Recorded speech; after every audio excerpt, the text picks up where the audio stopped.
Bismillahirrahmanirrahim. Jadi bingung. Selamat pagi Bapak Ibu semuanya. Pagi. Salam sejahtera, salam sehat dan bahagia selalu. Pembukanya nggak pakai pantun, tapi pakai ini, pakai sesanti kita, biar kompak.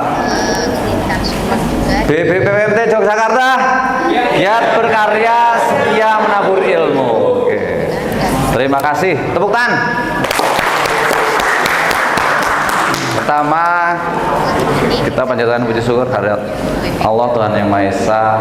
Pada pagi hari ini diberikan kesempatan untuk bisa hadir mengikuti kegiatan rencana kita Rabu Menabur Ilmu dengan komandan baru Pak Eko ya. Mudah-mudahan ini berjalan lancar sampai akhir tahun. Ini tugas baru Rabu Menabur Ilmu Pak Eko. Yang pertama, yang terhormat Mas Rai. Nama lengkapnya apa lah?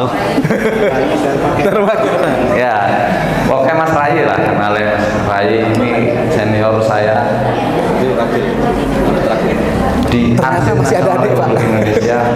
Gak jadi lagi. Saya kenal beliau waktu saya di Biro Umum Pengadaan, sama posisi seperti kita yang sedang Zoom sekarang ini.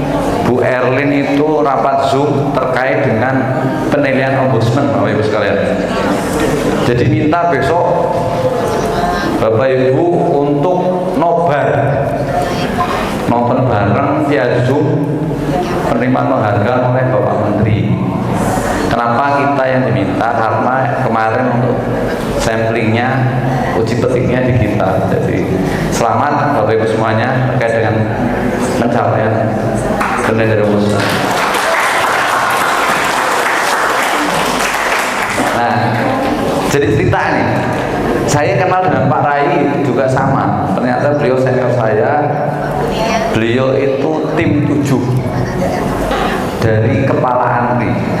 Jadi seluruh kebijakan, peraturan yang dikeluarkan oleh Arsip Nasional Republik Indonesia itu harus dengan pembahasan dari tim 7. Tim ahlinya Kepala Antri. Walaupun secara fungsional beliau adalah perancang undang-undang ahli madya. Sesuai lah. Kalau saya belum sesuai Pak. Sesuainya kepala biro. Sesuai kepala biro. Itu Bapak Ibu sekalian. Jadi pagi hari ini kita akan melakukan sosialisasi terkait aplikasi Sri Kandi. Kami laporkan Mas Rai untuk penggunaan aplikasi Sri Kandi kita berapa persen berarti ya? 70-80%. Ini teman-teman dicek lagi kalau yang belum pakai Sri Kandi, karena alhamdulillah kami juga waktu di Biro Umum mengikuti perkembangan Sri Kandi, mulai dari aplikasinya dulu bukan Sri Kandi ya Pak, terus penyesuaian menjadi Sri Kandi. Dari yang masih belum bisa terhubung dengan HP sampai sekarang terhubung notifikasi dengan HP, itu kita mengikuti, alhamdulillah ada kemajuan. Kalau dari sejarahnya sebenarnya Sri Kandi itu untuk hubungan antara instansi ya Pak ya, bukan untuk persuratan internal, tapi alhamdulillah sudah ada beberapa perubahan yang bisa mengakomodir untuk persuratan di internal. Alhamdulillah Mas, di meja saya itu sudah nggak ada berkas lagi. Alhamdulillah sampai sekarang. Ini juga kinerja dari teman-teman kearsipan. Jadi Bapak Ibu sekalian, nanti Pak Rai ini akan membahas terkait dengan kebijakan. Bagaimana pemerintah sangat memperhatikan terkait dengan kearsipan, pentingnya arsip.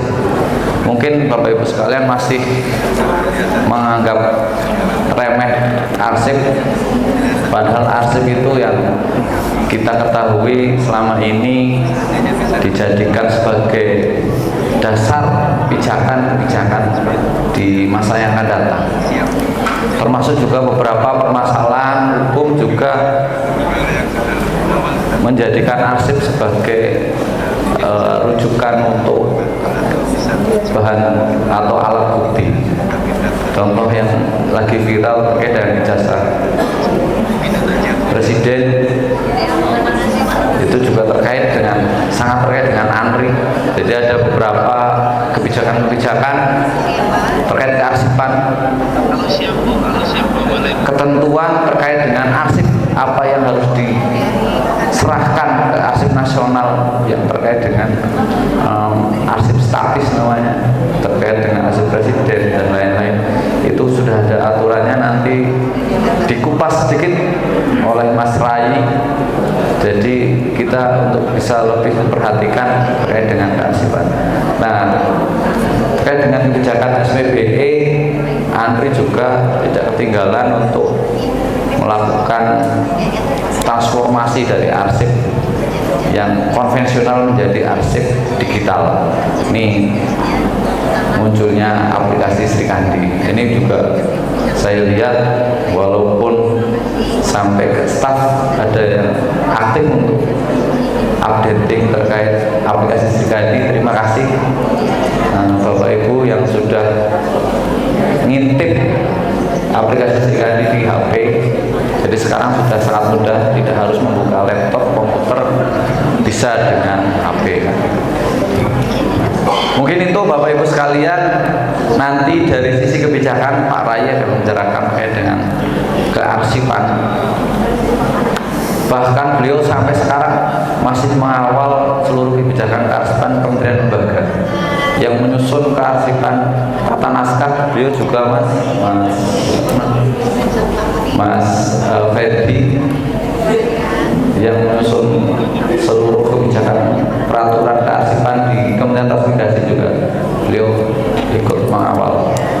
Mungkin itu dari saya. Terima kasih sekali lagi Mas Raya atas kehadiran di Balai Besar Pelatihan dan Budaya Masyarakat Transmigrasi Yogyakarta yang merupakan unit pelaksana teknis dari Kementerian Transmigrasi. Dan ini merupakan membutuhkan banyak arsip penting. Tadi sempat ngobrol terkait dengan arsip pemberangkatan pertama transmigrasi. Jadi Mas Rai, kami sampaikan bahwa program transmigrasi ini kesuksesannya sudah terlihat. Ada 3 provinsi itu dulunya dari kampung transmigrasi: Kaltara, Sulbar, dan Papua Selatan. Selanjutnya ada 1.567 kabupaten itu dari kawasan transmigrasi. Ada sekitar 567 itu 567 kabupaten, 1.567 itu desa. Itu aslinya dari kawasan transmigrasi. Jadi memang transmigrasi sebagai alat untuk pemerataan pembangunan, juga pemerataan ekonomi dari zaman Orde Baru. Dan kita di era Bapak Prabowo, transmigrasinya sudah bertransformasi. Saya sampaikan ke Mas Rai, ada 5 program prioritasnya Pak Iftitah. Yang pertama adalah transmigrasi lokal, tidak lagi mengirim dari Jawa, tapi untuk bagaimana pemberdayaan masyarakat lokal. Yang kedua terkait dengan penyelesaian lahan. Banyak lahan transmigrasi yang masih belum diselesaikan, Mas. Ini yang namanya Transkuntas, dan juga Patriot yang pengiriman tim ekspedisi. Dan juga di tahun ini 1.000 beasiswa S2 dikirim ke seluruh kawasan transmigrasi, kuliahnya dari sana, Mas. Ini ada bekerjasama dengan 7 perguruan tinggi di Pulau Jawa yang bernama UI, ITB, IPB,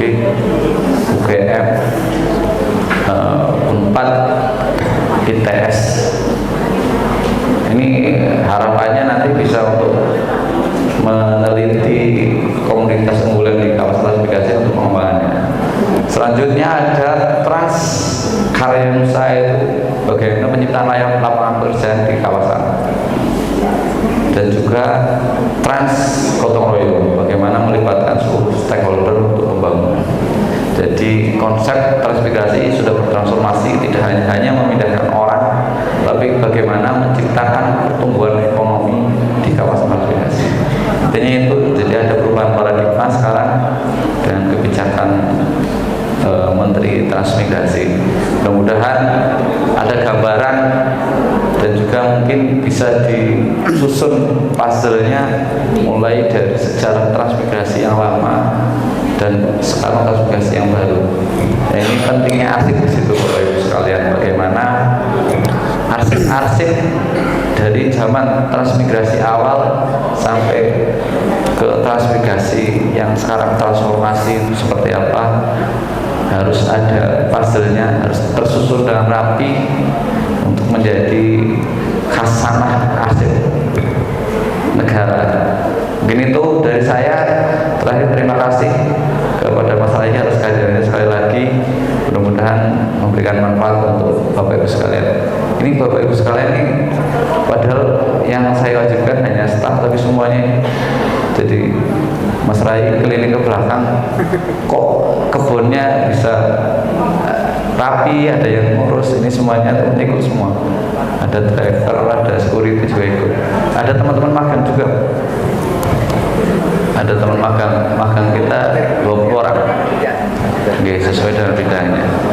Demikian, sekali lagi saya tidak menyiapkan pantun. Aura kasih. Terima kasih.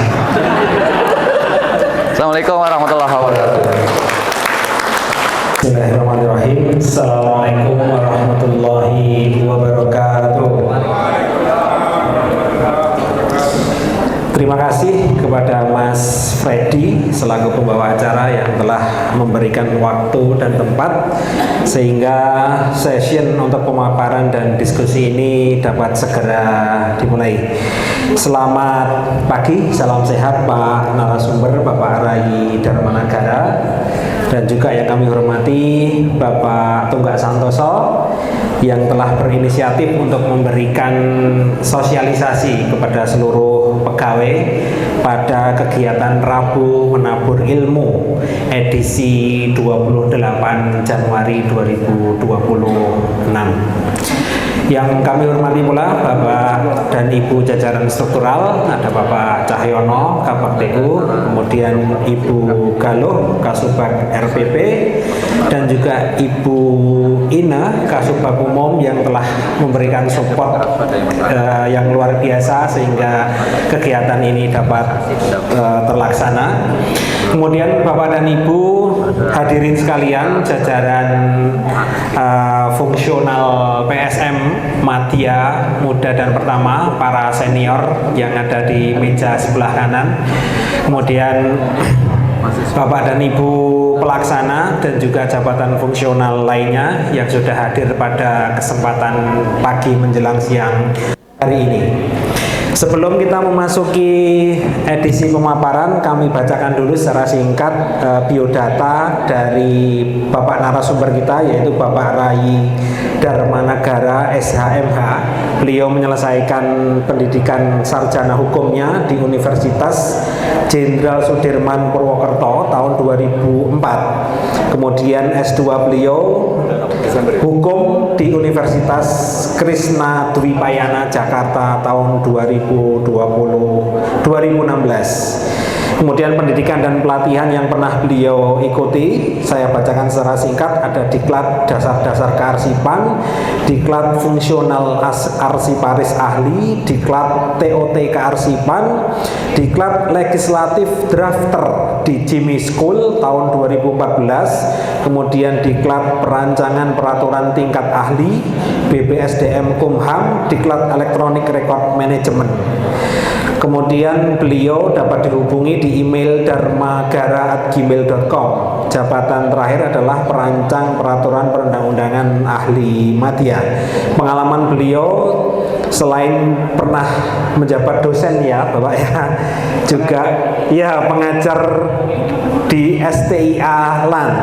Kemudian beliau juga punya pengalaman ketua bidang organisasi Ikatan Perancang Peraturan Perundang-undangan Indonesia periode 2016 dan sampai 2019. Kemudian juga presentasi pada International Archive Conference Designing the Archives di Australia tahun 2019, dan saat ini juga beliau sebagai editor pada tim redaksi majalah Arsip.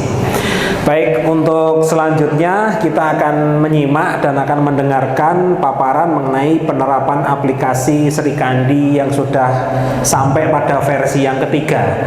Jadi kita akan simak apa saja yang terbaru dan kebijakan apa saja yang memang semestinya kita bisa memahami itu semua, sehingga tujuan dari yang disampaikan Pak Tunggak, urgensi dari aplikasi Sri Kandi ini dapat benar-benar memberikan manfaat bagi seluruh ASN. Untuk waktunya 15 sampai 20 menit cukup nih Pak ya? Cukup. Nggih. Untuk selanjutnya waktu dan tempat kami serahkan kepada Bapak narasumber.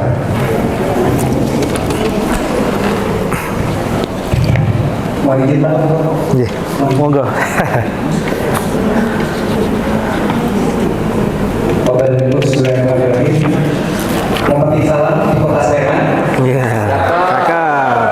Yang jawab salam saya doakan menjadi orang yang berbudiman. Amin. Assalamualaikum warahmatullahi wabarakatuh. Waalaikumsalam warahmatullahi wabarakatuh. Selamat pagi, salam sejahtera untuk kita semua. Om Swastiastu, Namo Buddhaya, salam kebajikan, salam sehat, salam asik, salam transmigrasi. Iya. Salam transmigrasi. Salam dari keluarga. Iya. Baik, kepada ibu yang saya hormati, tentu saja pagi hari ini marilah kita panjatkan syukur kepada Allah Subhanahu Wa Taala. Pada kesempatan pagi kita masih diberikan sehat walafiat. Bapak dan ibu sehat semua? Sehat. Iya. Alhamdulillah sehat wajahnya ini. Sudah sarapan semua ya Bapak dan ibu? Iya. Padahal saya yakin rumahnya nggak terlalu jauh ya. Iya. Bayangkan saya Bapak dan ibu dari kantor rumah itu sekitar 30 kilo ya. Rumah di Bogor, Iya. kerja di Jakarta. Amin. Dan 3 hari ini kami terkungkung dengan banjir gitu Bapak dan ibu. Oh. Pulang susah, Iya. berangkat susah. Jadi kalau saya lihat tuh ketika saya berangkat jas hujan belum kering, udah basah lagi. Jadi bersyukurlah Bapak dan Ibu di kota Jogja, di Sleman ini alhamdulillah tidak ada bencana banjir, dan tentu saja kita juga berempati ya, karena ada beberapa daerah khususnya di Sumatera. Sumatera itu ternyata nggak pakai Bapak dan Ibu. Ini saya baca ternyata saya kemarin bikin flyer bareng teman-teman untuk memberikan donasi, itu perdebatannya tidak signifikan. Perdebatannya antara Sumatera pakai atau tidak pakai Sumatera, Nah, ini Sumatera dan Sumatera. Menurut Bapak dan Ibu yang benar ya Pak? Sumatera? Yakin. Sumatera. Iya. Saya bersikeras Sumatera, ternyata dalam KBB kita nggak pakai Sumatera. Ini juga gambaran Bapak dan Ibu kasus di aset nasional. Jadi ada dua instansi. Instansi ini ribut lah kira-kira. Ribut dalam arti ada persetegan gitu. Jadi yang diributkan adalah ketika BPN, Kementerian Agraria saat ini ingin menyusun peraturan tentang aplikasi atau akta elektronik. Nah, dalam bentuk mereka itu menerapkan kata yang bermasalah cuma satu Bapak dan Ibu. Jadi ini terkait dengan kata-kata juga. Bentuknya adalah sertifikat elektronik. Sekarang kan menggunakan sertifikat elektronik dari mereka. Tapi kata-kata sertifikat itu menurut Bapak dan Ibu pakai P apa pakai F? F ya. Nah ini berantemnya gitu. Bapak sama? Sama? Nah, jadi yang berikut itu antara Kementerian Hukum yang melakukan harmonisasi, dia menggunakan F, BPN dengan menggunakan P. Bukan karena orang Sunda tadi ini. Dan dalam lain Dan ketika dicari apa Bapak Ibu? Ini perspektif juga.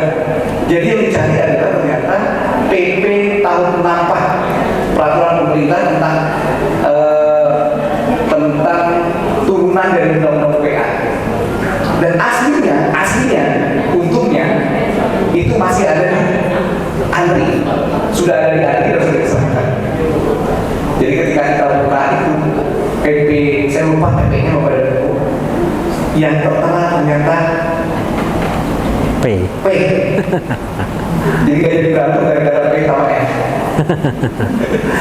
Yang halal itu mungkin Bapak dan Ibu menjadi apa ya, pentingnya kesadaran kita terkait dengan keasipan.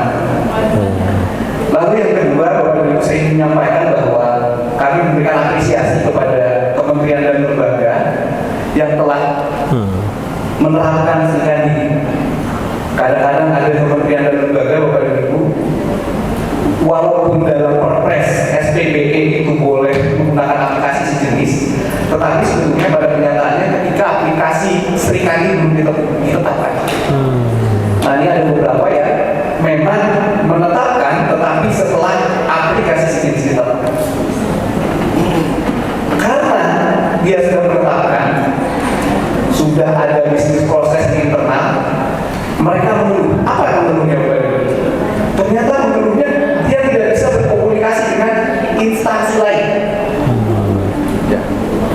Jadi kelemahan ketika Bapak dan Ibu menggunakan aplikasi sejenis internal itu pasti Bapak dan Ibu tidak bisa berkomunikasi dengan instansi lain. Maka itulah dibutuhkan aplikasi Serikandi supaya dari Kemendes masih ke Kemendes Kementrans. Kementrans bisa berkomunikasi ke ANRI, Kementrans bisa berkomunikasi ke Kemendes, Kementrans bisa ke kementerian lain. Fungsi Serikandi itu bisa digunakan oleh seluruh kementerian dan lembaga, bahkan pemerintah daerah. Jadi Bapak dan Ibu, yang selalu saya katakan bahwa oke, Kementerian Kominfo punya teknologi cukup baik, oke, Kementerian Keuangan punya teknologi dan keuangan atau punya sumber daya keuangan cukup baik, tetapi dia pasti terbatasi dengan bagaimana melakukan komunikasi dengan instansi lain. Jadi kami bersyukur dan mohon beri applause juga ini buat Kementrans. Baru setahun, walaupun tadi Pak Kepala Balai Besar menyampaikan bahwa ada hasil pengawasan juga. Jadi saya sudah mereview hasil pengawasan, sebetulnya hasil pengawasan penerapan Serikandi cukup bagus Pak. Kalau kita lihat untuk hasil pengawasan di Serikandi itu nilainya kita ya ini 91,88. Itu untuk yang TDA. Beri tepuk tangan dulu Bapak dan Ibu. Jadi konteks digitalisasi aslinya untuk Kementerian Transmigrasi, baik itu penggunaan Serikandi, implementasi sumber daya pengelolaan kearsipan elektronik sampai dengan jaringan informasi kearsipan itu sudah cukup baik dengan nilai sangat memuaskan. Tapi jangan tepuk tangan dulu untuk yang Jangan berpuas diri ya. secara keseluruhan. Jadi secara keseluruhan kalau di pengawasan memang nilainya masih kurang gitu kalau dalam urutan ke-42. Ya mudah-mudahan besok empatnya hilang gitu. Jadi urutan kedua kita doakan mudah-mudahan. Baik Bapak dan Ibu. Dan ketiga sekilas saja bahwa memang tadi Pak Tunggal atau Pak Balai Besar sudah menyampaikan Serikandi ini bukan awal. Sebelumnya kita menggunakan SIKD, Sistem Informasi Kearsipan Dinamis. Jadi SIKD itu adalah embrio untuk Serikandi. Tapi memang Bapak dan Ibu, kalau kita pahami, kalau untuk SIKD tata persuratan. Ya Bapak dan Ibu, yang arsiparis ada arsiparis. Arsiparis. Bagian Iya. umum. Iya. Ada yang mampu. Arsiparis. Ada dua Pak, ada Mas Freddy selaku pembawa acara dan satu lagi Mbak Presti. Oh, Mbak Presti arsiparis, baik. Mbak Presti juga sudah mengikuti ya bagaimana program pengelolaan. Jadi pasti mengetahui bagaimana tata persuratan dengan pengelolaan arsip dinamis. Jadi kalau kita lihat begitu, cuma surat masuk kita berkaskan, lalu disposisi. kita berkaskan. Nah dalam konteks tadi dan perkembangan yang sampai versi ketiga, itu bahkan kita sudah memikirkan sampai dengan penyusutan di masing-masing percita di Kementerian Transmigrasi. Sayangnya Bapak dan Ibu, untuk Kementerian Transmigrasi dari segi kebijakan baru memiliki dua, dan saya kebetulan mengikuti pembahasan peraturan Menteri Transmigrasi nomor 3 2024 tentang apa Bapak dan Ibu? arsip tata naskah Tata naskah ya di dinas. apa maksudnya 3 2024 dan satu lagi 4 2024. 4 tentang apa? Pola klasifikasi arsip. Arsip. Nanti bisa minta hadiah. Saya nggak seperti tanya, saya seperti tanya. Ada door prize-nya. Baik, mau tanya dengan buka semua ya? Iya.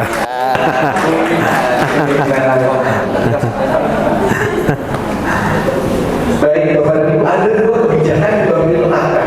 Padahal untuk melakukan proses pengusutan, Bapak dan Ibu di Kementerian Transmigrasi butuh kebijakan jadwal retensi Arsip. arsip.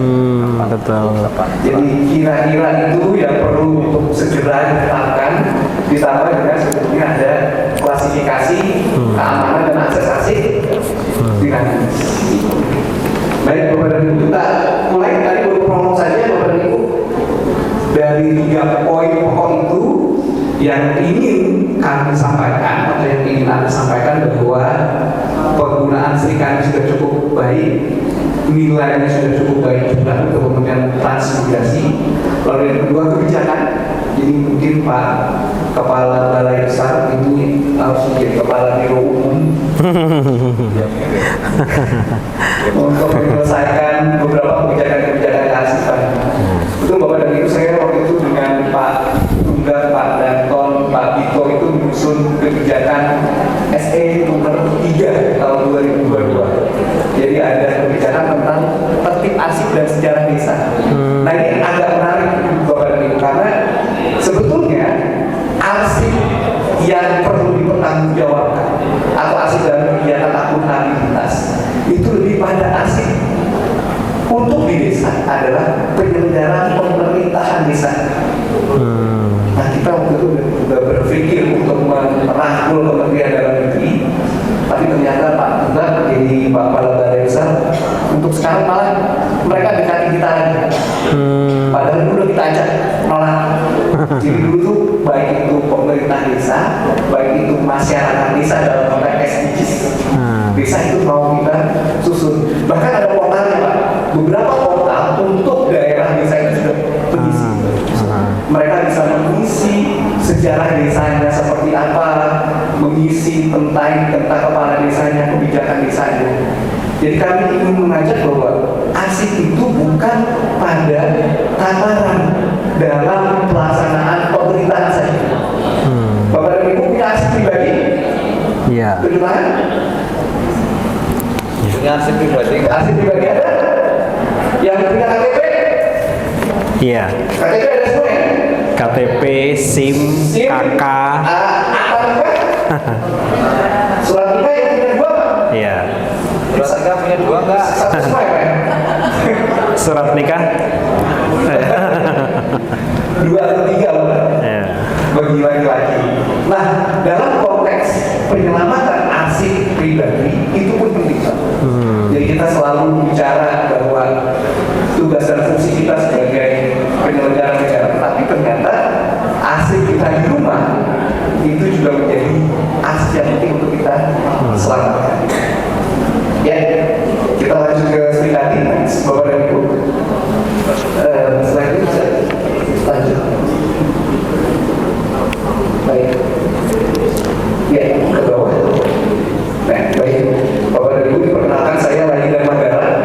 Saya bukan siapa-siapanya Menteri Surya Negara. Masih saudara. Jadi mohon izin, saya tidak ada hubungan kecuali hubungan Sebangsa setanah air. seiman.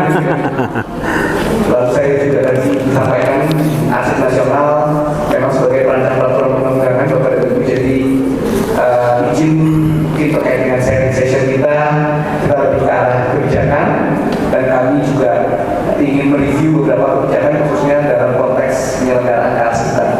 Dan Bapak dan Ibu di semua unit pencipta jangan berpikir bahwa yang mengelola aset cuma Asipanis. Jadi kalau Bapak dan Ibu pejabat fungsional, pemberdayaan masyarakat, Bapak dan Ibu sebagai analis kebijakan, bahkan saya sebagai perancang, tanggung jawab untuk mengelola aset aktif itu di unit pengelola, di unit-unit kita. Jadi Bapak dan Ibu jangan sampai melakukan framing atau punya persepsi bahwa ketika aset tercipta, tugasnya Arsiparis Presti. Mbak Presti. Kayak gimana? Iya. Iya. Sekarang sudah ada dari tiga kasih. Iya. Dari tiga kasihan UGM. Iya, betul. Iya, yang menguasai adalah UGM. Gak pernah juga UGM. Sehingga ketika ada banyak yang mutasi, tidak Jogja. Jadi kan itu ada 5 orang mutasi. Termasuk ini berarti? Dan di hari itu tiganya di Jogja. Karena rata-rata di tiga kasihan itu semuanya dari Jogja. Iya, betul. Universitas Gajah Mada. Yang saat ini sedang dicari-cari untuk ijazah Jokowi. Saya ikut juga terkait dengan hal ini. Unit pengolah termasuk juga itu memiliki tanggung jawab. Jadi ketika ada permasalahan tadi disampaikan berbagai alat bukti hukum, itu yang dicari pasti ada dari pengolah ketika dia masih aktif. Jadi Bapak dan Ibu jangan coba-coba kalau kita bahasanya apa ya, cross driver, tunjuk silang.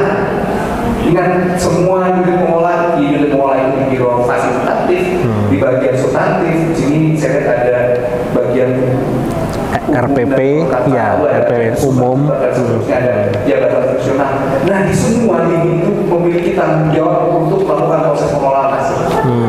Makanya, untungnya saat ini Bapak dan Ibu sudah mengelola melalui elektronik. Coba zaman dulu. Saya yakin tadi kalau diajak ke ruangan-ruangan, mungkin Bapak dan Ibu ketutupan berkas. Yang sudah 10 tahun, 20 tahun di sini. Cung, Pak. Iya. Malu-malu. Ngalamin ya Pak? Iya. Berkas ya? Iya. Kira-kira berapa lama tuh Pak berkas Bapak masih simpan? Setahun, 2 tahun? Lebih dari 2 tahun. Baik, ini contoh nih Bapak dan Ibu. Jadi sangat disayangkan itu Bapak dan Ibu punya perspektif bahwa semua tugas dan fungsi terkait dengan keasipan adalah Asipanis. Jadi tugas dan fungsi keasipan adalah unit pengolah yang di situ terletak kita ada. Baik itu sebagai jabatan fungsional atau sebagai jabat struktural. Ya, lanjut. Dasar hukum Bapak dan Ibu. Next. Lanjut Mas. Ya. Sebelumnya Mas Fred, Di dasar hukum. peraturan. Ya, baik ini dasar hukum Bapak dan Ibu. Sudah ya? Yang sudah yang tahun ini berarti dari Januari sampai dengan Januari ya? Yang sudah menciptakan aksi berapa orang? Ayo yang sudah bekerja berapa?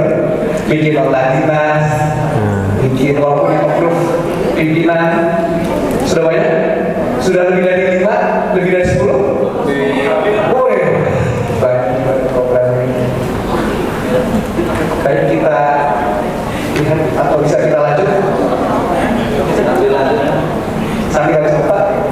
Nah,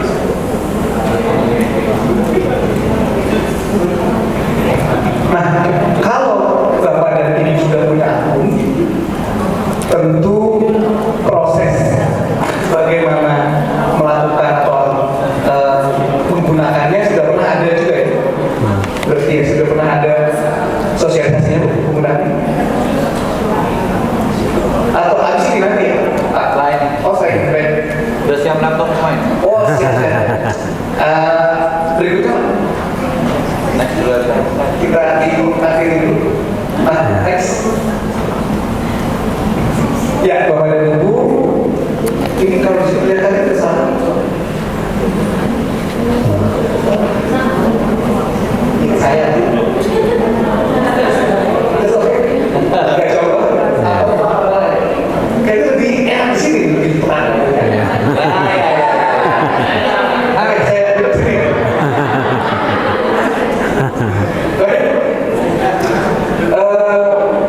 Dalam poin perpres, Bapak dan Ibu lihat bahwa ada aplikasi umum yang memang sudah ditetapkan mulai dari perencanaan, penganggaran, pengadaan barang dan jasa, akuntabilitas kinerja, pemantauan dan evaluasi dan keasipan salah satunya. Nah, keberadaan keasipan itu berarti memberikan tanggung jawab untuk memberikan pola standar dan bisa digunakan dan dipakai oleh seluruh instansi. Jadi kira-kira ada satu platform yang Bapak dan Ibu gunakan dan itu bisa digunakan oleh semua pencipta. Kalau saya ngomong itu pencipta asing gitu Bapak dan Ibu. Kemudian dari lembaga itu sebagai pencipta asing. Ya, next. Waktu saya sudah bisa kan? Masih 5 menit lagi memungkinkan. Kira-kira saya ngomongnya sampai sini. Iya. Baik, ini lanjut. Ini ditetapkan tanggal 27 Oktober. Ya. Betul seperti yang tadi Bu Vica, tinta, Tinta itu sedang ada sesuatu sehingga dia ingat COVID. Saya dan kita mengingatkan dari bulan Oktober 2020. Lanjut. Lanjut nah Bapak dan Ibu, ini penetapannya. Jadi sudah ada Sri Kandi. Kenapa namanya Sri Kandi? Iya. Kan, saya punya kuis juga yang kenapa namanya Sri Kandi.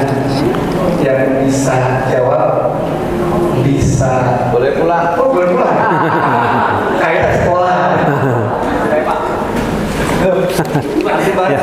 Tidak berlaku bagi arsiparis ya.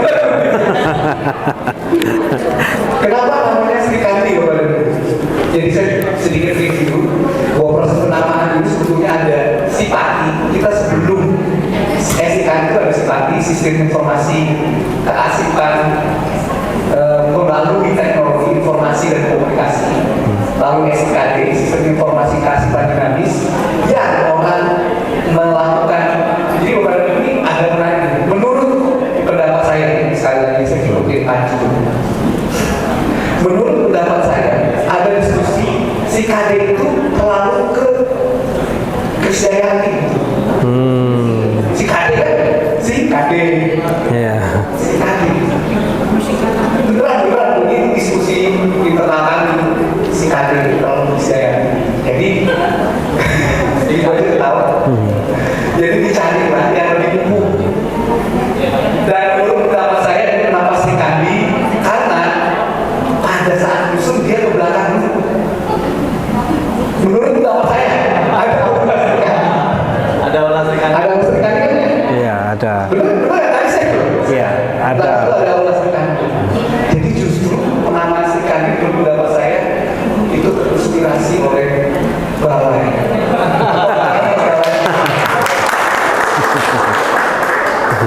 Jadi bisa saya bilang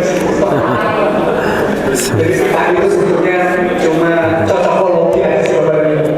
Kalau kita lihat kan dari segi singkatan, ini bisa disebut sebagai singkatan atau sebutan nggak sih? Karena kalau singkatan seharusnya apa? SIKDT. Iya Pak. Kalau singkatan kan SIKDT harusnya. Kalau ini sebutan kan? Sebutannya Jadi singkat. Agak maksa juga sih kita ini pertama. Baik, next. Lanjut. Nah ini persyaratannya proses bisnis, data dan seterusnya yang memang ditetapkan oleh Menpan. Walaupun memang kami juga sebagai paguyuban dari Menpan, ada 4 komponen mulai dari proses bisnis, persyaratan data, teknologi, informasi dan komunikasi dan keamanan SDM. Lanjut. Proses bisnis, ya. Nah, Bapak dan Ibu, ini agak teoritis nih. Bapak dan Ibu harus ada 5 dulu. Karena kegiatan pengelolaan arsip itu tidak lepas, baik itu konvensional dan elektronik yang menuliskan. Pak Freddy, menuliskan dan Pak Freddy, teman-teman Bapak dan Ibu semua, itu dengan bagaimana melakukan pengolahan arsip secara umum. Jadi kita tidak lagi membedakan mana yang konvensional dan elektronik. Semua melalui tahap penciptaan. Tahu penciptaan? Ya. Ibu buat notaritas itu disebut sebagai Penciptaan. Tapi jangan lupa penciptaan itu bukan hanya yang dibuat. Ibu pernah menerima disposisi? Pernah. Yang belum pernah didisposisinya kan? Semua pasti pernah mengalami disposisi ya? Iya. Apalagi saya gitu ya, fungsional. Nah ketika Bapak dan Ibu menerima, itu juga disebut sebagai penciptaan.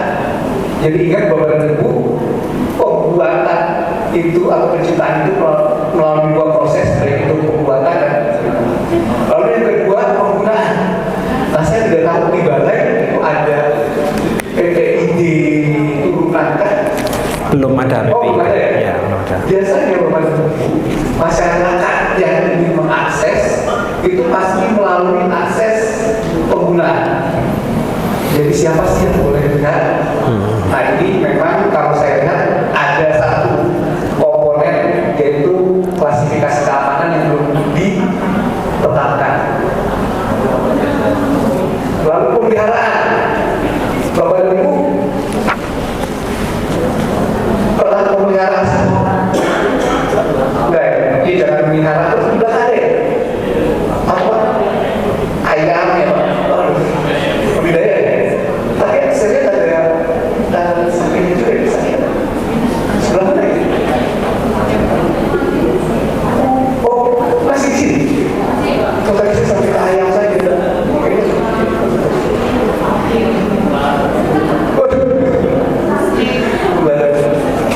Dan terakhir adalah penyusutan. Komponen penyusutan, Bapak dan Ibu akan melihat bahwa itu akan diserahkan, dimusnahkan atau dipindahkan. Jadi tidak selamanya itu kalau saya cerita sama yang senior, arsip yang konvensional itu Bapak dari musiman pengelola. Dia harus diserahkan di Kasipan. Pengelolaannya berarti kabar kayak gitu. Di tempat Pak Kabar kayak gitu. Iya. Dikasih tahu jenjang. Iya, betul. Bukan tidak ada. Iya. Next berikutnya. Nah, ini Bapak dan Ibu ini agak kecil, makanya saya ada dekat itu kata siapa Bu? Murinda. Wah, itu sering disajikan di masakan Padang ya. Ibu dicari 10 orang persiapan. Yo, betul. Oke, lanjut ya. Jadi ketentuan dalam pengelolaan aset dinamis ini Bapak dan Ibu bisa lihat flow-nya. Ini sedikit teoritis sih, tapi pada intinya penciptaan tadi yang saya sampaikan, Ibu tidak hanya membuat, tapi ketika Ibu menerima juga melakukan proses penciptaan aset. Lalu yang kedua penggunaan, siapa sih pemerintah dan masyarakat mana yang bisa minta? Sering nggak Bapak dan Ibu sih ada permintaan informasi? Kira-kira apa yang diminta? Pak Kabar? Banyak masyarakat meminta informasi aset terkait dengan penelitian biasanya Pak ya? Dulu pernah juga dari arsip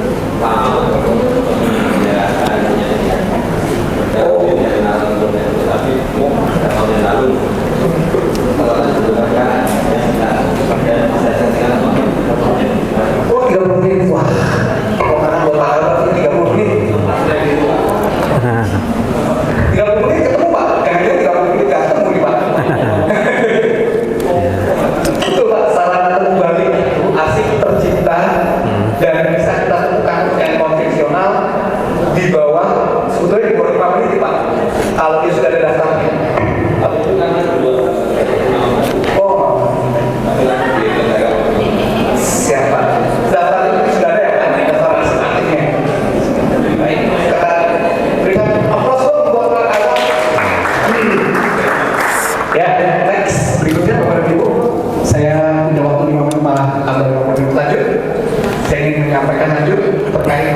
Nah ini Bapak Ibu, jadi kita sudah punya data.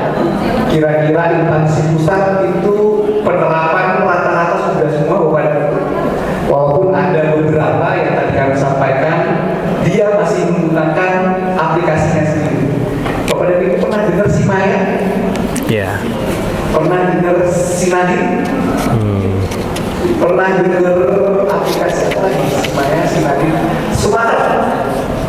Itu 3 aplikasi yang sering saya temukan kepada ibadah. Simaya itu sistem informasi dan arsip Kominfo kalau tidak salah. Sinadi itu yang menggunakan Kementerian Keuangan. Sistem informasi kearsipan apalah satu lagi Sumatera itu kalau tidak salah di Saintek ya Sumatera dan KKP. Nah dari 187 itu sudah semua. Lalu kabupaten kota juga sudah rata-rata semua. Tetapi memang ada beberapa yang masih menggunakan aplikasi pembantu. Nah berikutnya.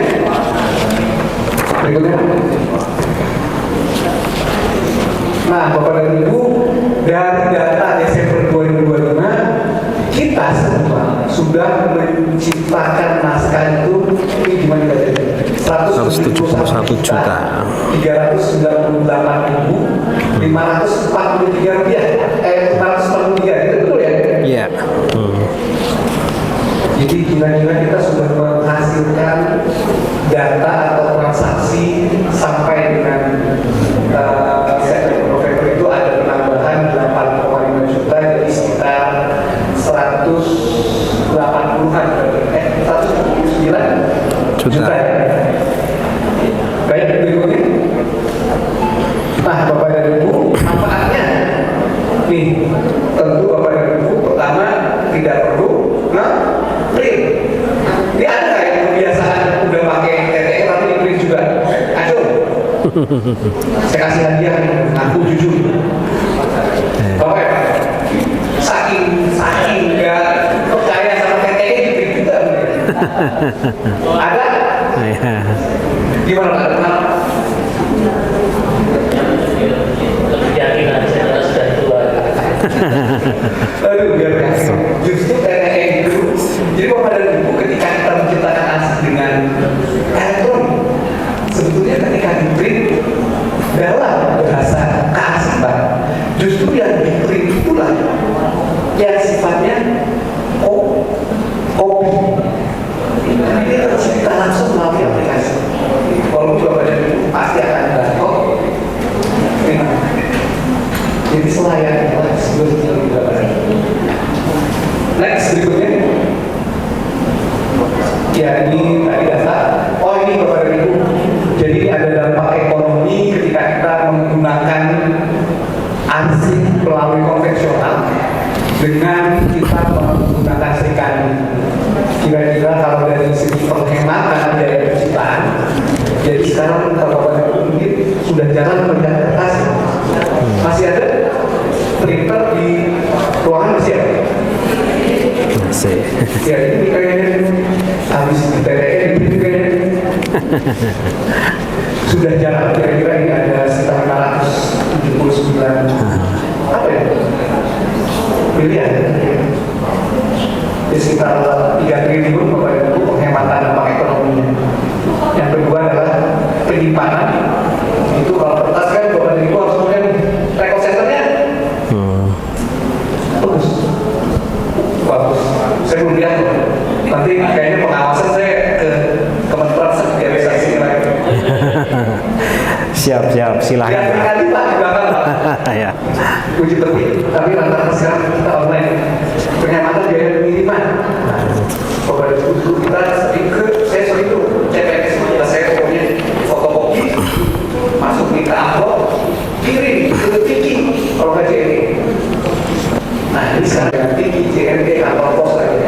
Jadi dari seluruh kementerian lembaga kira-kira hemat sekitar 1 triliun sekian. Lalu yang keempat adalah hemat dalam biaya penemuan dan layanan. Kenapa ini hemat dalam biaya penemuan dan layanan? Bapak Ibu kalau melayani Pak Kabak, kalau ada yang minta arsip konvensional, arsip elektronik, dikasihnya file elektronik.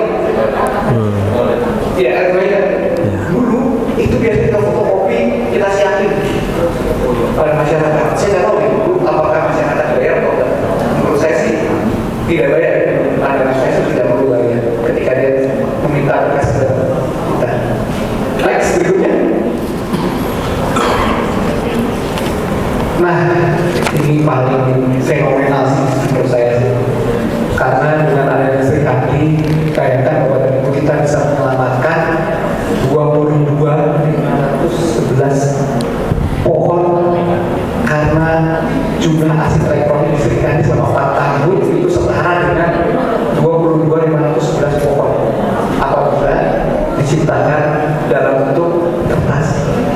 Kira-kira 22.511 pohon itu berapa hektar? Pohon yang kertas apa ya? Pohon apa? Pohon itu ya? Apa? Sawit doang ya? Sawit bukan pohon bukan ada.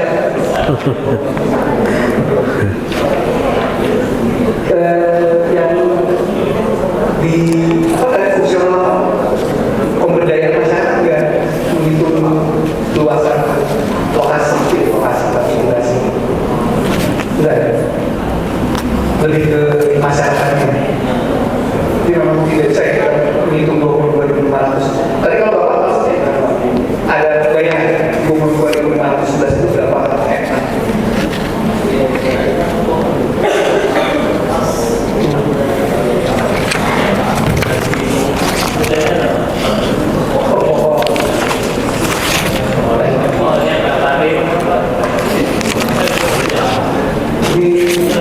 Kita juga itu mungkin sama Kementerian Kehutanan lalu yang kedua di pemusnahan. Jadi Bapak dan Ibu ternyata pemusnahan asid elektronik itu lebih aman daripada pemusnahan asid kertas. Dalam pelaksanaannya memiliki dampak berupa muncul kontaminasi polusi udara dan menghasilkan limbah dari kegiatan pemusnahan sebanyak 14.407 ton atau setara dengan 90.041.824 asid elektronik diserikani. Nah, ini pertanyaan kepada Ibu, pernah memusnahkan asid nggak? Ayo aku. Pernah ya? Di mana Pak? Buang kilo. Di kiloin ya Pak? Kiloin itu. Coba. Oh ada prosesnya di sini. Dari itu kertas aja Pak. Tahun 2004 kita melakukan pemusnahan asid dengan cara dibakar Pak. Oh dibakar. Biar informasi dan visinya jelas. Baik, terima kasih Pak Freddy. Beri tepuk tangan.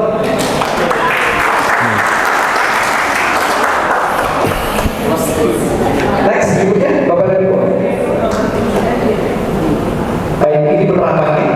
Jadi Bapak dan Ibu ada sumber daya meliputi infrastruktur, pelaksanaan, dan NSPK. Nah sebetulnya Bapak dan Ibu tadi baru punya NSPK, klasifikasi dan tata naskah. Jadi yang dibutuhkan klasifikasi keamanan sama JRA. Nah kenapa klasifikasi keamanan dan JRA perlu? Supaya nanti berkasnya itu sudah bisa berpindah.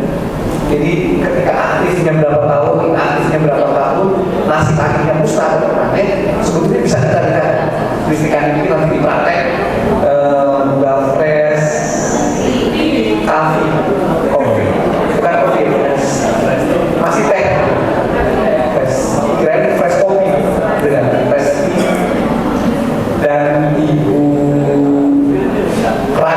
Rinda baru kenal 2 orang dan Ibu Linta. Baik, berikutnya ini saya tidak perlu terlalu lama. Setelah ini Bapak dan Ibu, faktor yang mempengaruhi implementasi paling pas adalah tadi sebetulnya dari pimpinan dari Kepala Balai Desa sudah menginstruksikan untuk menggunakan serikat seluruhnya kepada unit kerja dan semua pegawai sudah punya akun serikat itu merupakan prestasi yang cukup fenomenal Bapak dan Ibu. Karena saya lihat kan baru 1 tahun nih, walaupun Bapak dan Ibu sudah berada di Kementerian Desa dan PDTT berarti ya, jadi rata-rata pasti dari sana. Tapi sebagai pencipta asing Kementerian Transmigrasi itu baru dimulai setahun ketika kabinet ini ditetapkan. Nah, di sana pentingnya Bapak dan Ibu punya memori kolektifnya sendiri. Jadi saya menurut pendapat saya cukup apresiasi sih sebetulnya Kementerian Transmigrasi berdiri sendiri karena dia merupakan program yang fenomenal. Kalau saya ibaratkan transmigrasi itu dia kayak apa ya? Keindonesiaan banget. Dua kementerian yang saya lihat cukup keindonesiaan, Kementerian Koperasi dan Kementerian Transmigrasi. Koperasi itu juga idenya kan dari Muhammad Hatta, dari walaupun kalau transmigrasi idenya dari Belanda pun sudah ada, tapi bagaimana kita melakukan transmigrasi itu kayaknya ikon Indonesianya transmigrasi dan koperasi itu cukup punya nilai sejarah. Oke, tadi saya tanya siapa sih orang yang pertama di transmigrasi? Ya siapa tahu bapak saya itu Muhammad apa gitu. Sampai sekarang belum tahu Pak Prabowo. Atau ada tahu sih nama pertama yang masuk daftar putusan ketika jadi transmigrasi. Katanya kejadiannya sih ada Karawang ke Lampung ya. Yang pertama Lampung betul. Harusnya di situ ada prosesnya siapa, nama-namanya siapa dan seterusnya itu bisa terdaftar datanya. Termasuk juga ini balai ini kapan dia didirikan dan seterusnya. Bapak dan Ibu itu harus punya memori kolektif. Kalau tidak punya, ini bagaimana Bapak dan Ibu bisa untuk melakukan proses penyelamatan aset atau bisa menceritakan kepada generasi berikutnya. Next, Pak. Nah, ini Bapak dan Ibu, dimensi teknologinya sudah ada. Bapak dan Ibu plug and play lah kalau bahasa kami. Punya akun, lalu juga Bapak dan Ibu tinggal bagaimana menyesuaikan dan saya pikir yang di Sri Kandi ini sudah ada template ya. Naskah dinas berdasarkan peraturan bertingkat tenaga kerja berapa?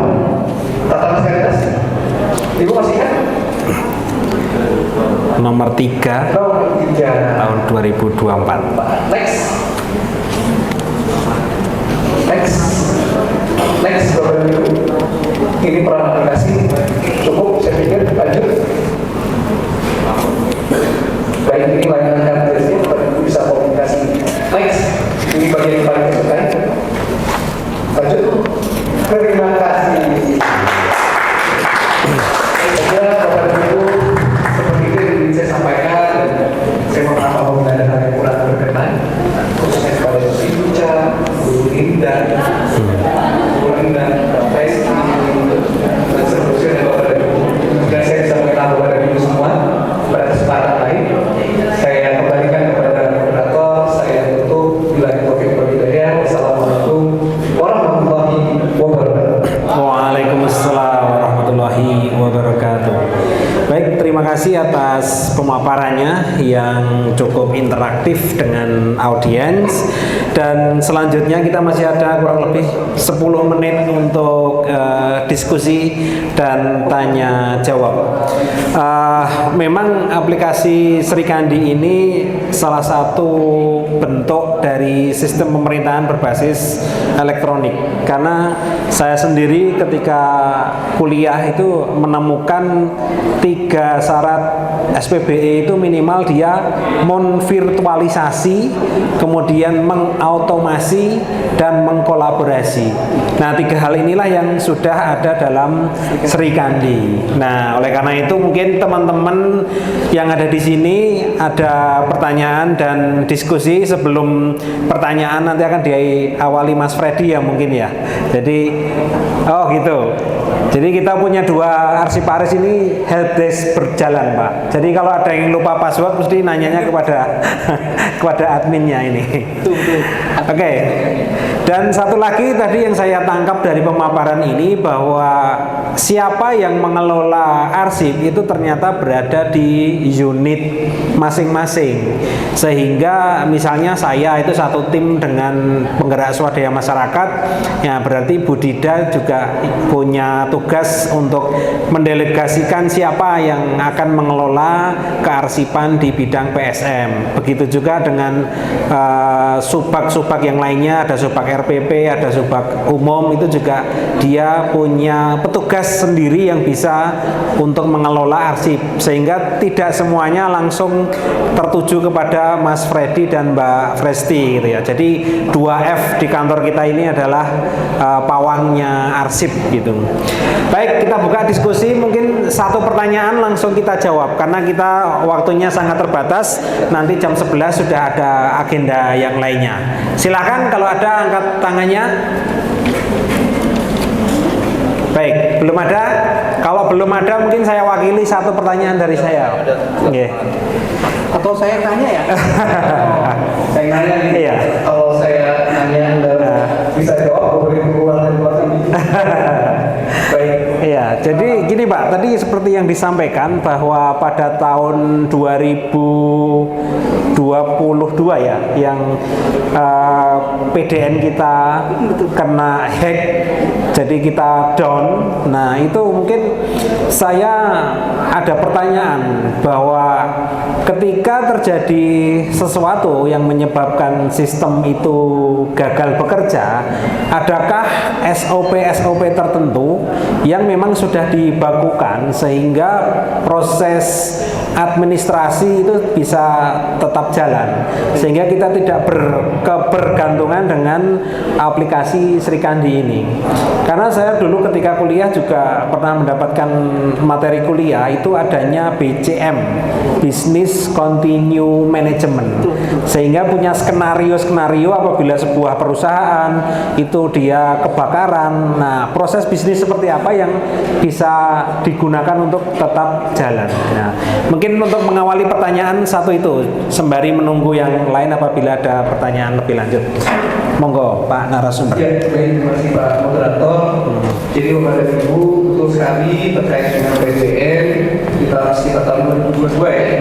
Pada saat itu memang kalau kita lihat tugas dan tanggung jawab infrastruktur adalah kemudian Komdigi ya Pak. Kominfo saat itu ya. Nah, betul, Kominfo pada saat itu. Sehingga kami melihat sebetulnya bergeser juga dari pola pengelolaan arsip Pak. Yang punya tanggung jawab sebagai pengelola arsip sebetulnya siapa? Kalau dalam konteks undang-undang Bu Fresti, pengelola arsip tanggung jawab siapa? Andri atau Satker atau Andri? Andri atau pencipta?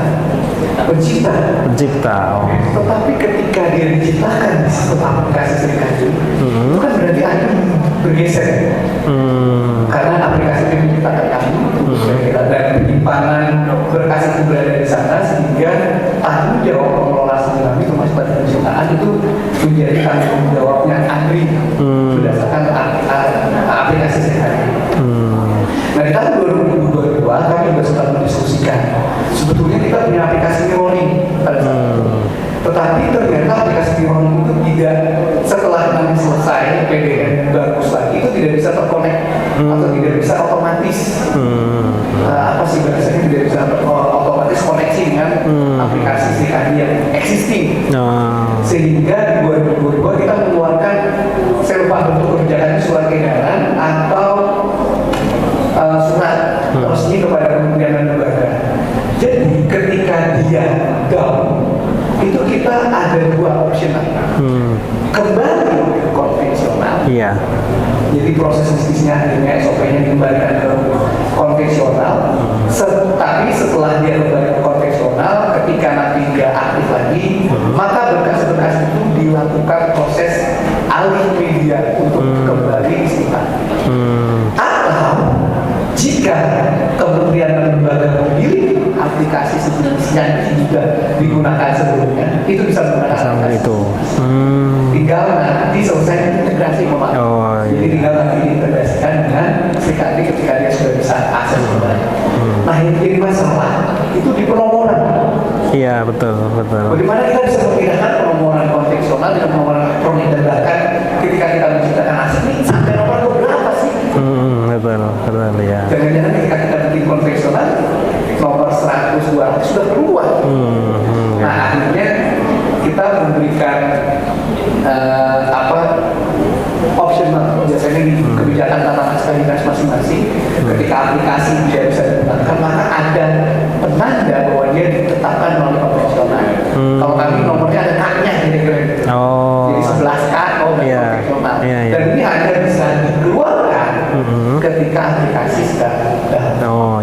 alternatif itu sudah kita pikirkan sebetulnya, dan kembali lagi ke konvensional memang menjadi opsi yang paling bisa kita laksanakan, karena penciptaan asik memang sampai saat ini kita menuju era elektronik atau menuju paperless, tapi tidak sama sekali papernya hilang. Iya, betul. Bukan paper hilang, jadi papernya tetap harus tetap ada.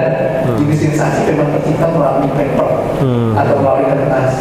Kalau kami ibaratkan ada beberapa kementerian, dia menyusun keputusan itu nggak boleh elektronik.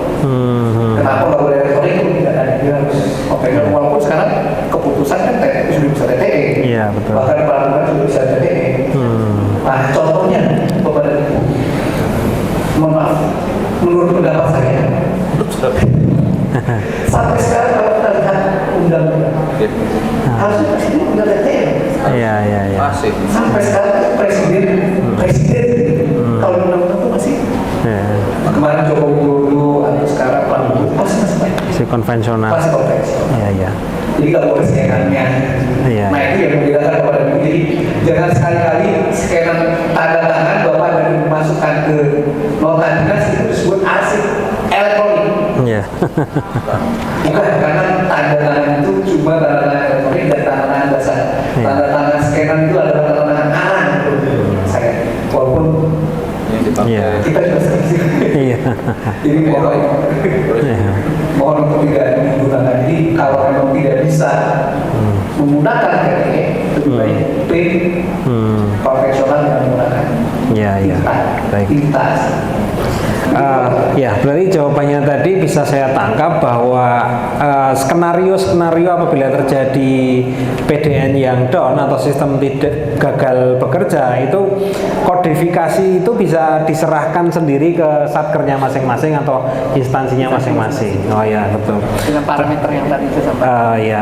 Kemudian satu lagi yang tadi disampaikan mengenai tanda tangan elektronik itu sangat menarik. Jadi ketika awal-awal tahun 2002 atau 2023, jadi memang Sri Kandi sedang awal-awal digunakan, terus kemudian tanda tangan elektronik di berbagai instansi juga sudah dibakukan, diformalkan. Itu ada cerita unik. Jadi ketika kakak sepupu saya itu kebetulan orang tuanya meninggal karena seorang pensiunan dan harus mengurus administrasi segala sesuatunya. Nah, saat itu sudah berlaku KK yang barcode, KK yang model digital. Nah, ketika dibawa ke salah satu kantor lembaga itu masih minta legalisir. Saya garuk-garuk kepala ini. Kok bisa ya? Tapi mungkin maklum ya, masih awal-awal. Jadi perlunya sosialis seperti ini itu untuk memahamkan seluruh stakeholder yang terlibat bahwa untuk mengecek keaslian dari sebuah dokumen yang bertanda tangan elektronik itu di-scan. Nah, cukup di-scan. Kemudian dari portalnya Disduk Capil atau Kementerian Dalam Negeri itu sudah menunjukkan, oh ini dokumen atas nama ini, isinya ini gitu. Ya itulah pentingnya. Iya, pentingnya sosialisasi ya. Jangan-jangan masih banyak dia udah yakin nih, udah di TTE, tapi dia print. Iya. Balik lagi. Dulu kita pengen yang printan di scan. Iya, yang paperless. Iya. Sekarang udah paperless tapi print. Apalagi dilegalisir itu. Bukan atas langsung di sebuah kementerian lembaga. Dia itu printan TTE. Iya. Jadi dia koreksi itu pakai printan. Bahkan udah ada history, approvalnya sudah ada di sistem. Iya. Jadi memang itu budaya. Iya. Jadi ini yang PDN Pak, jadi menarik. Jadi PDN Bapak dan Ibu di kami itu sempat ada PDN. Jadi memang ternyata daunnya PDN pada tahun 2022 itu model kayak orang yang trial. Jadi masuk ke semua aplikasi. Jadi aplikasi umum itu kan banyak, kayak ada aplikasi kepegawaian SI, ASN, ada Sri Kandi dan seterusnya. Jadi dia masuk ke semua, termasuk yang ke Sri Kandi. Nah, informasinya yang paling awal masuk itu adalah Sri Kandi. Makanya kami pernah juga kedatangan pada saat itu di Diskripsus ya, program Iya. untuk menyampaikan apakah memang Sri Kandi itu sempat down sekitar malam paginya, tapi ketika dicek ternyata sudah bisa digunakan. Jadi malam ke pagi itu sudah bisa digunakan, dan ternyata habis pagi siangnya itu tidak bisa digunakan lagi. Jadi sebetulnya yang menjadi masalah kayak kita juga Pak. Pada itu sering lihat nggak kalau Sri Kandi itu sekarang kalau kita pakai beberapa bulan dia pasti buka untuk ganti Minta password. Iya. Ini bentuk perbaikan sistem ya. Betul. Ternyata kita tuh lebih senang password existing. Iya. Nah itu yang dipakai ternyata. Iya. Nah password existing itu adalah password yang di-share ke semua. Iya. Jadi kan admin tahu, semua tahu kan. Iya. Password existing itu yang ternyata dipakai oleh peretas ini. Makanya kepemilikan kita untuk mengganti secara berkala password itu memang Penting. salah satunya adalah upaya untuk melakukan Security-nya. Iya. Itu, Pak. Iya, betul. Baik, terima kasih atas penjelasannya. Masih ada satu lagi kesempatan bertanya. Monggo silakan. Ada? Presti. Oke, Mbak Presti silakan.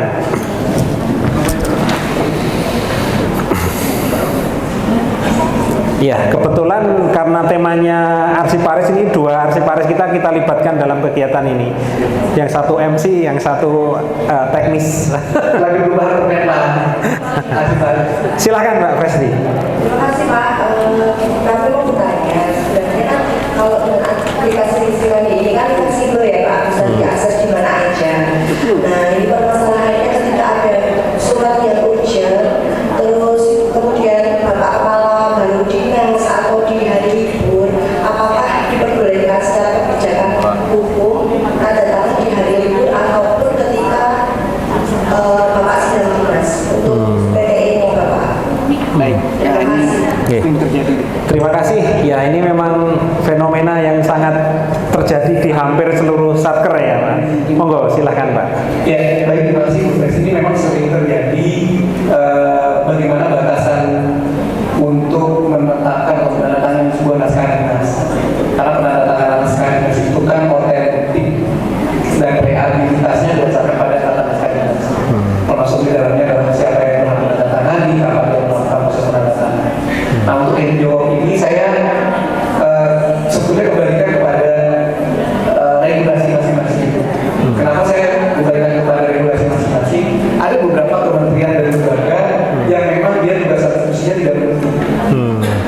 Kita lihat di Kementerian Kesehatan, rumah sakit itu pasti 24 jam. Jadi dia itu hari kerjanya itu pasti sesuai dengan hari kerja mereka. Jadi menurut saya kalau rumah sakit dia mau bikin nota dinas kapanpun itu otentik, karena memang hari kerjanya 24 jam. Nah, yang menjadi masalah itu adalah di Kementerian Lembaga. Nah, saya lihat coba dicek aja ketentuan mengenai hari dan jam kerja di masing-masing kementerian. Kalau di sini menerapkan ada yang menerapkan 6 jam kerja Senin sampai Sabtu, ada yang menerapkan 5 jam 7,5 jam. Iya, Tapi Senin sampai Jumat seperti yang kita, berarti memang pelaksanaan pekerjaan yang dilakukan adalah di jam. Nah, bagaimana kalau dinas? Nah, kalau dinas itu saya selalu menekankan kalau dinas pimpinan dikasih kesempatan bawahan untuk menjadi PLT atau PLH. Bukan PLT, PLH. PLH. PLH kan PLT kan kalau dia Lama 3 bulan. tidak ada sama sekali. Jadi kalau dia tugasnya berikan kesempatan untuk menjadi PLH. Nah, PLH itu kan jelas dia diberikan kewenangan untuk menetapkan surat dinas dan seterusnya. Yang tak boleh kan dia menjadi lingkungan disiplin, ada di SEKS 1, 2, Iya, ada batasan-batasannya tapi ya. Kalau urusan-urusan terkait dengan urusan-urusan administratif boleh dilakukan. Jadi saran saya apakah hari libur boleh ditandatangani berkas? Tentu hari liburnya itu dicek. Kalau 1 minggu menurut Kementerian Transmigrasi memang bukan di hari jam kerja, jadi memang bukan di hari tidak bisa ditandatangani di luar jam kerja. Jadi biasanya kalau malam sudah approval, ya nanti pagi sudah dikirim eksekusi approvalnya pada hari. Tapi kalau ada yang mendesak, biasanya itu silakan ditandatangani dan itu menjadi, kalau saya Pak Kepala Balai itu menjadi diskresi.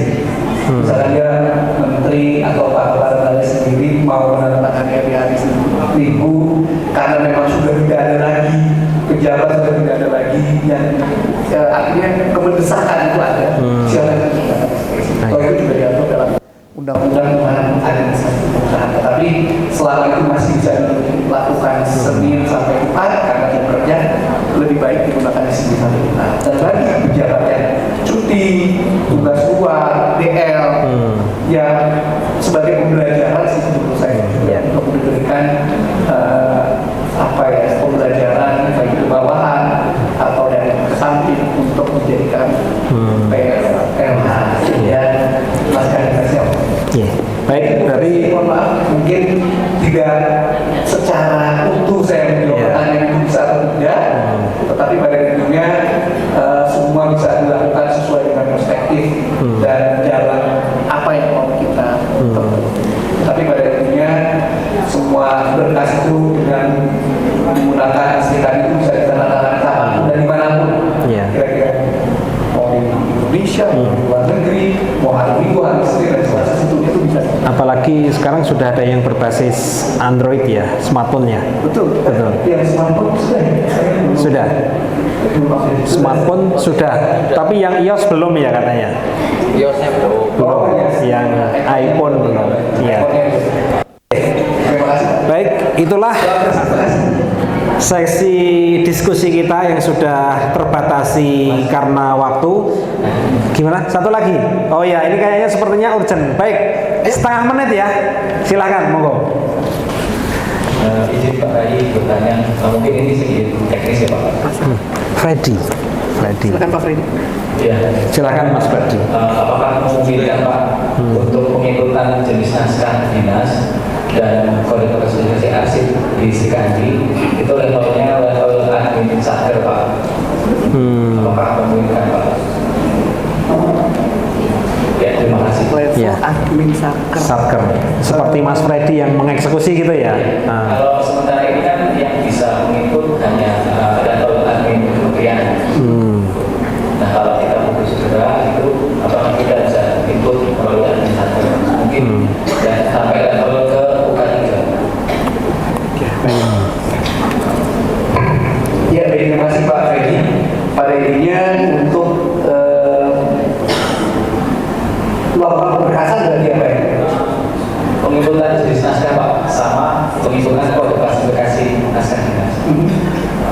Jadi misal contoh menuliskan yang balai sekarang saat ini kan hanya ada jenis naskah dinas, surat keluar, dinas, kemudian undangan naskah Pak. Di sini belum ada jenis naskah terkait laporan, sertifikat. Oh, seharusnya sih bisa. Semua yang ada di tata naskah dinas itu bisa masuk ke sini. Ya, itu sementara hanya bisa diikut di level admin kementerian Pak. Kalau yang bisa peraturan juga harus level kementerian apa boleh? Enggak sih, jadi pada dasarnya yang ini berarti Bapak ngeceknya template naskah dinasnya. Iya, template sama saya itu template. Nah, itu nggak bisa Pak. Ya. Coba cek per, aduh saya lupa juga ya. Kewenangan kayak ini terkait dengan kewenangan berarti Kewenangannya Pak. berarti cek di peraturan transmigrasi, Menteri Transmigrasi nomor 3/2024. Nah kalau di situ kewenangannya bisa sampai ke kepala balai, bisa sampai ke eselon 4, artinya bisa. Sertifikat harus bisa ditandatangani. Kayak laporan itu juga semua bisa kewenangan. Kalau tanda-tandanya bisa Pak, cuma kalau ikut jenis naskahnya itu Pak yang diberikan itu tidak bisa. Berarti secara sistem memang belum bisa gitu ya, Mas. Harus di kementerian ya. Oh. Kementerian kalau sudah bisa. Nanti coba dikomunikasikan itu ke admin kementerian. Jadi kita kalau kemudian untuk Terbuka ya. sesuai itu dasarnya tantangan. Jadi kita sudah pakai itu, tapi sampai sekarang Belum. sesuai peraturan.